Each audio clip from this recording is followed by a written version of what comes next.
Is pet insurance really worth it? I think it. I have my cats. I have 2 cats and a horse, and they're all insured. Yeah. My animals are insured too. Yeah. Yeah. Yeah. Same. Yeah. So there's your answer. I mean, I have they're 2 shelter cats. I got them as kittens from the shelter. Within the first day, there was a red ribbon in the litter box. It wasn't a gift. He didn't wrap it in a bow or something. Right. Here's your almond roca, Mom. Yeah. Thanks, Mom. Thank you, gift, Mom. But I didn't know where it came from. I think we had a half deflated balloon that had the ribbon on it. And that same cat still chews everything he can find, anything with a crinkle or a wrapper. Right. I haven't had, knock on wood, I haven't had to have the foreign body surgery yet, but I've got pet insurance just on him. in case. Yeah. And that's someone being in the field, right? I mean, this is even with our I get a professional discounts and the availability, right? We still have it. Mm-hmm. Well, yeah, and again, I mean, unfortunately, the cost of care is something that has really limited what veterinarians can do. And there's prayer and hope that we get this more under control. But until it is, pet insurance is a no-brainer. Yeah. That cat, the Abyssinian cat, yeah. we had to send over the rainbow in 2019. Oh. I spent $10,000 on his care. He had started out with inflammatory bowel. No, it wasn't. That was the one thing. No, that was a good guess though. I like that. He actually had an acute kidney issue, and then we of course started dumping lots of fluids into him, and then that revealed a cardiac issue. He had a cardiomyopathy. So $10,000 I spent on him over about a year. And I also got about $8,000 of that reimbursed to me. It was a rotating fund. This visit is a couple grand. I'm getting $1,800 back or whatever. Yes. And so it made it so that I was able to know what kind of quality of life I could get from him and feel comfortable when the time came to euthanize him that everything had been done. Right. And just so that everyone listening knows, we will have a pet insurance expert on the show. Yeah. We have one booked. We've gotten questions about pet insurance. The importance of pet insurance, is it really worth it? But what I told my clients all the time, pet insurance is kind of like life insurance. You pay for it. You never want to use it. Right. But heaven forbid you need it. It's there. It's amazing. It's there.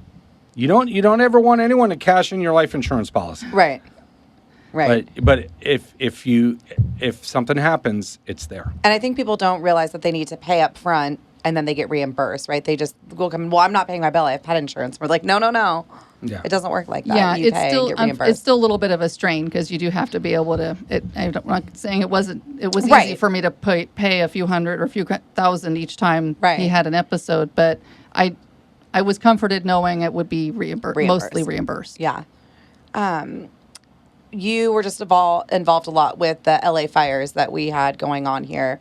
So I just wanted to go over a few kind of emergency preparedness questions just to kind of give some owners some information. What should every pet owner have in an emergency preparedness kit for their pet? Oh, I hope I don't screw this one up. Honestly, it's one of those things where I have a list at home because when that situation happens, I'm not counting on my memory. Right. So I guess the first thing I would say is have a list on a device, have it printed, have for your pets.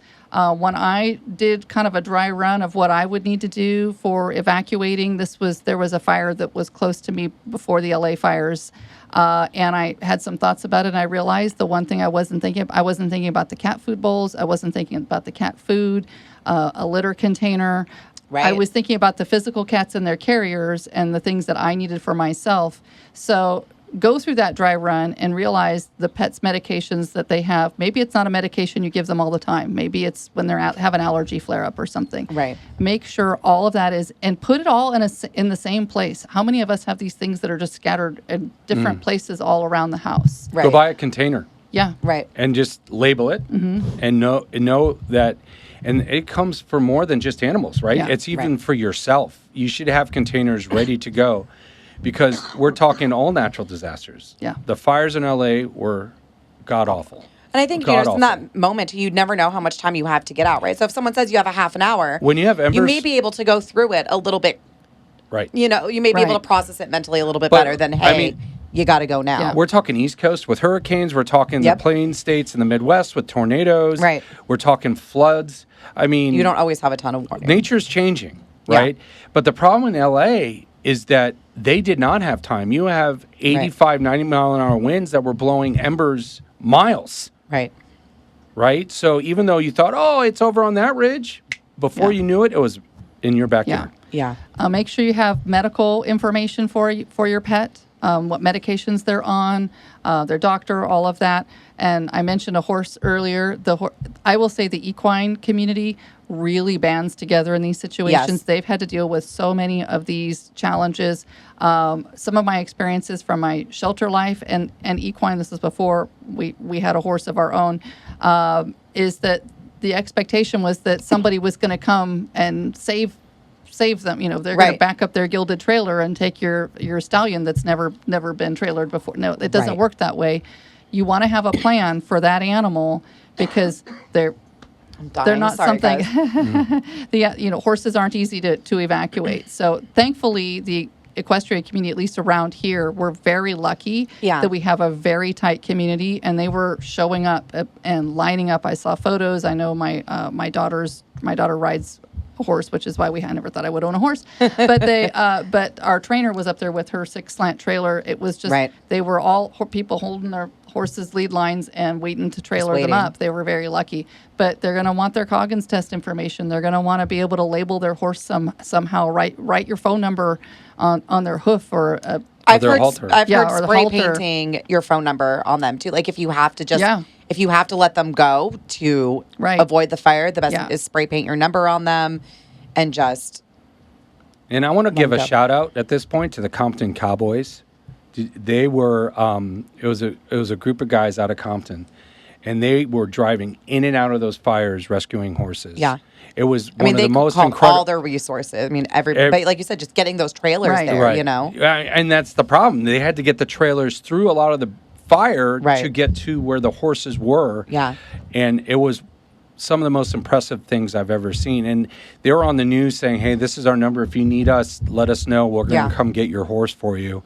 The equine community, when it comes to natural disaster, is crazy. Nobody wants to. None of them want to see a story of animals left behind. Yeah. Any of that. So when it comes to most of us have household pets. Right. That is theoretically a little bit easier. If you know it's coming or you're hearing that there's something coming, especially with animals that are hard to find or catch in that moment, your cat that disappears whenever you need to take it for a car ride or something. Right. Already get it enclosed in a bathroom or someplace it can't escape from. Put the Right. They cat don't have carrier to there with it. necessarily go straight into a carrier. No, they don't just necessarily. get them somewhere that Just you get can them, grab. You're hearing on the news that there's evacuation areas that are voluntary around you.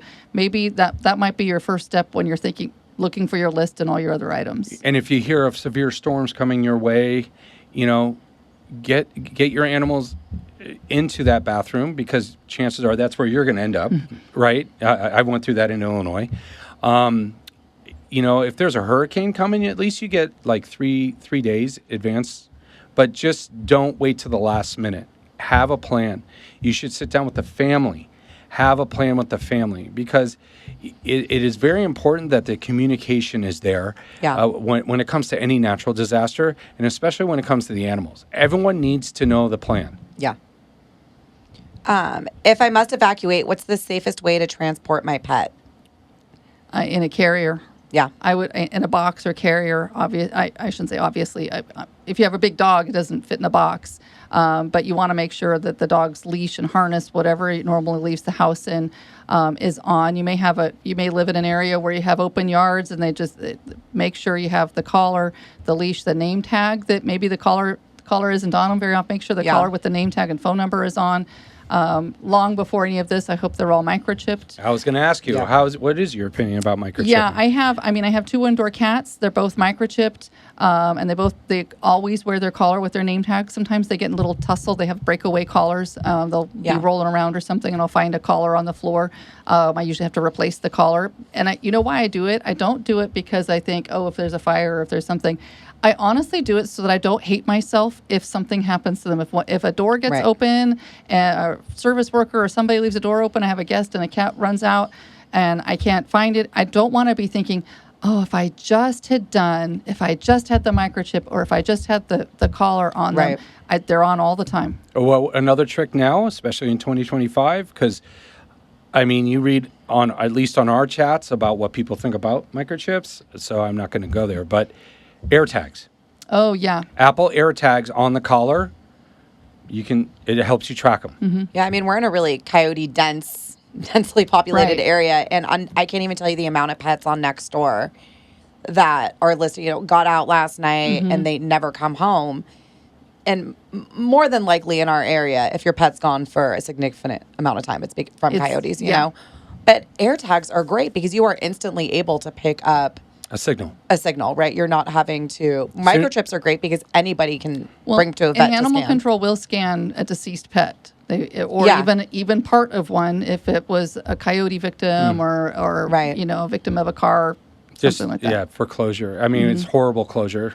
A horrible closure. And my other soapbox about microchips is keep the information current. Yes. I can't tell you how many times we would find it'd be some animal looks perfectly well, like it just went to the groomer. Somebody cares for this dog. Yeah. Maybe it even have a shave spot for a recent IV catheter or something.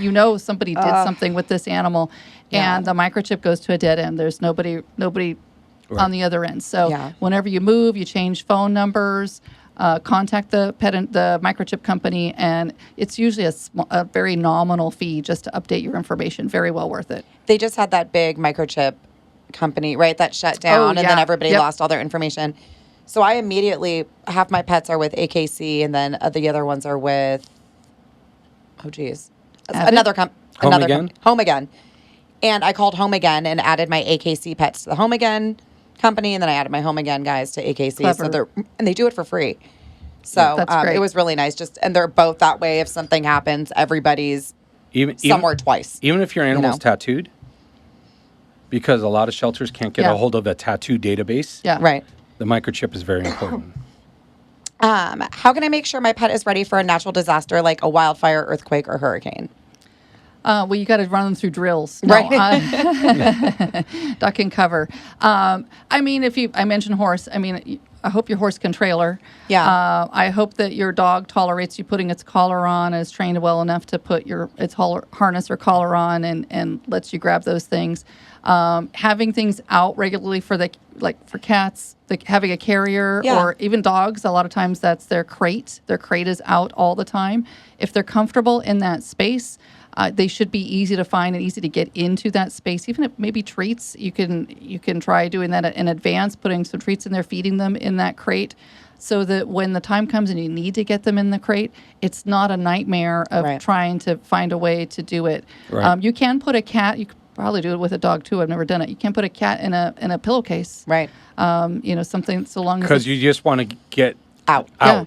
Get Yeah. yourself out, get your kids out, and then get your animals out. If you think there's a storm coming, or like you said with hurricanes, you have a little bit of notice.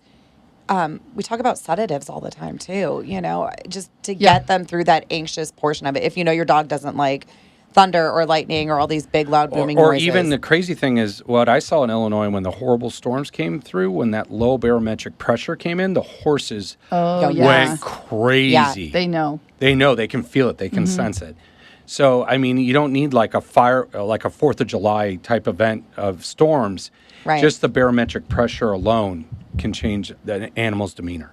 But I like that you mentioned the sedatives, because those are something you're going to want to get in advance from your veterinarian. So we all know Right. 4th of July is, people, at 5 o'clock on the 3rd of July want to get into Always. their vet. You need to do it long in advance, that this is coming, or even let your vet know I'd like to have this on hand.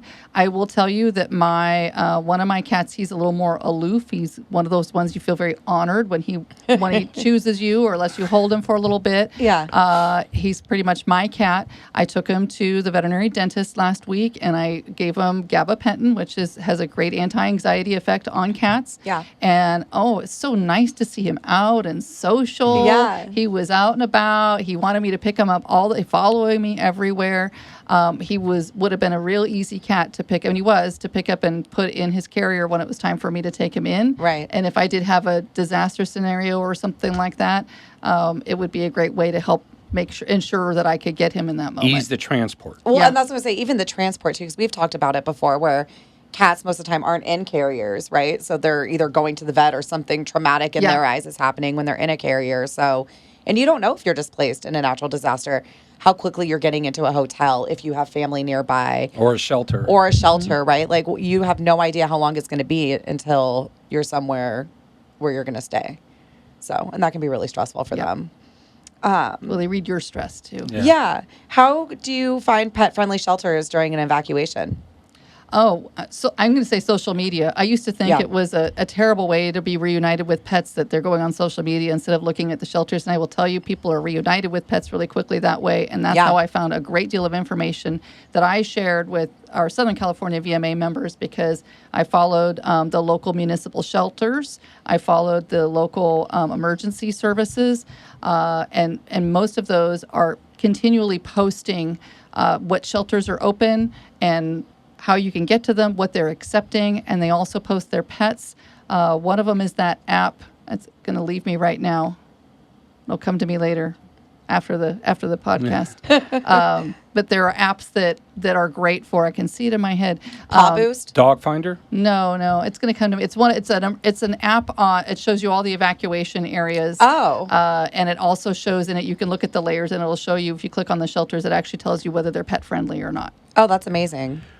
And another thing also to follow the social media, at least I know in our area, all the general practices, like when there were fires up in Big Bear, we would be like, if you're displaced, please, you can drop your animal off at no charge. Yeah.